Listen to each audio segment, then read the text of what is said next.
Hi everyone. In this video I want to take some time and talk about coronavirus COVID-19, how it's affecting the ballet and dance community, how it's affecting San Francisco Ballet a bit, and I guess also how it's been affecting me.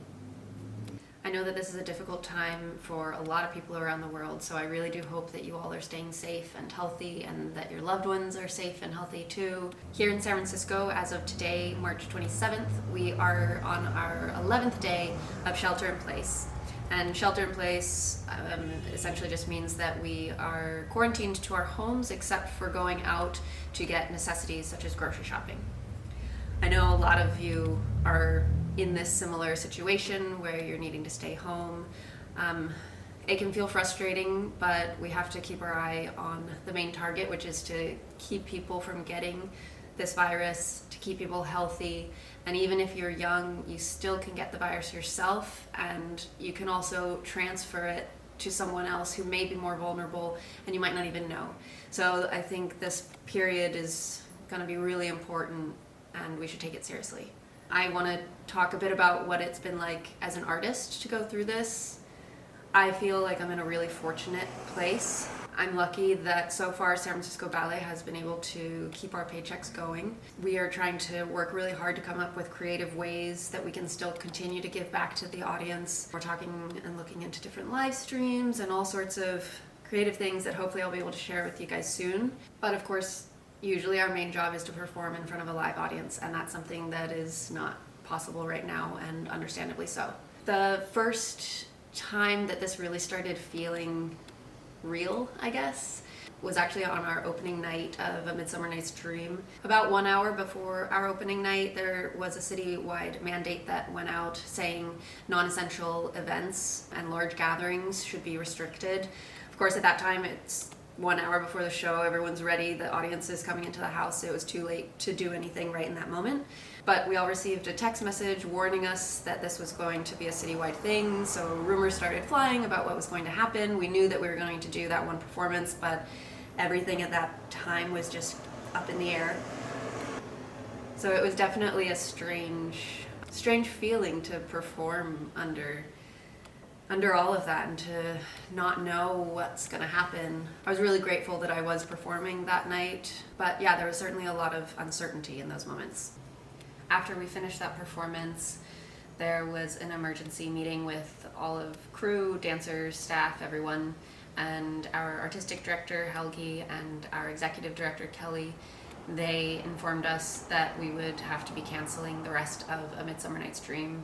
At that point, we didn't know if maybe we'd be able to continue performing to a smaller audience, or we had no idea what was going to happen to the rest of the season. So we knew that we were going to be able to take class for the next week and that we were going to try and aim to finish out the season in a couple weeks' time.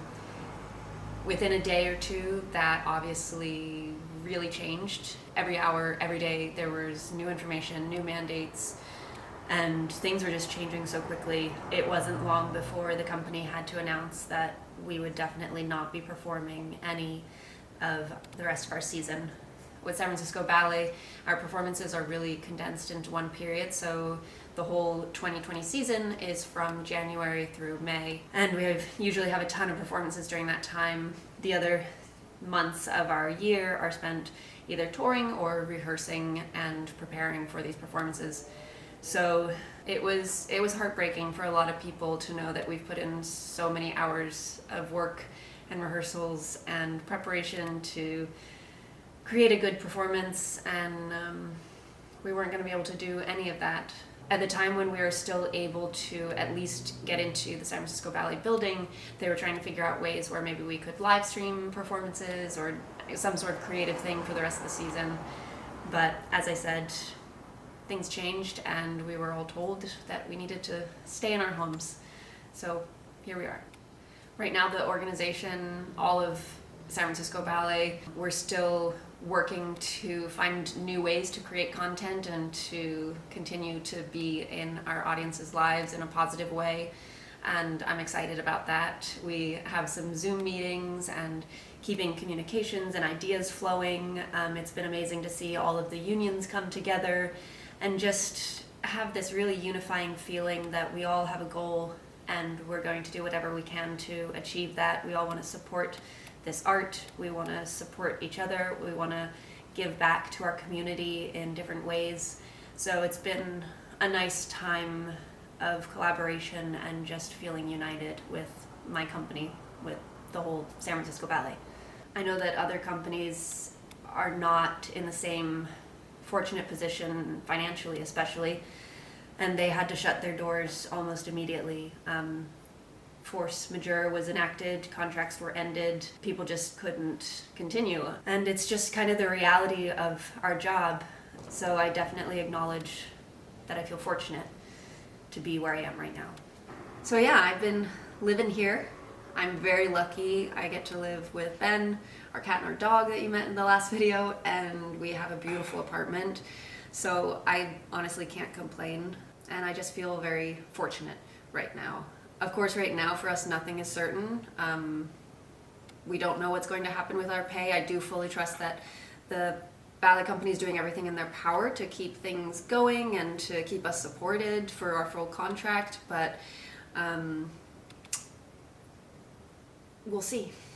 It's a little scary to think that there could be so many months without being able to work, at least not in my direct profession, but I'm just gonna have to take that one day at a time. I know I've had a lot of people ask me how they, as audience members or supporters, can help. I know San Francisco Ballet started a relief fund to continue supporting its artists, from its musicians to the whole plethora of people that work to create and sustain this amazing organization. So you can check that out. I'll definitely leave a link in the description below. But I know a lot of people are struggling right now, and I just hope that our government doesn't forget about the arts as they come up with bills and stimulus packages.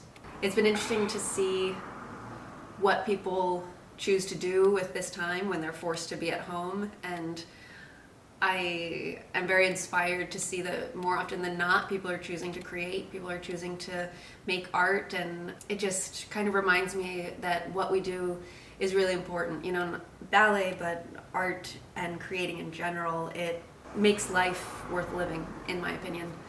There have been so many interesting and creative solutions that have come out of this time.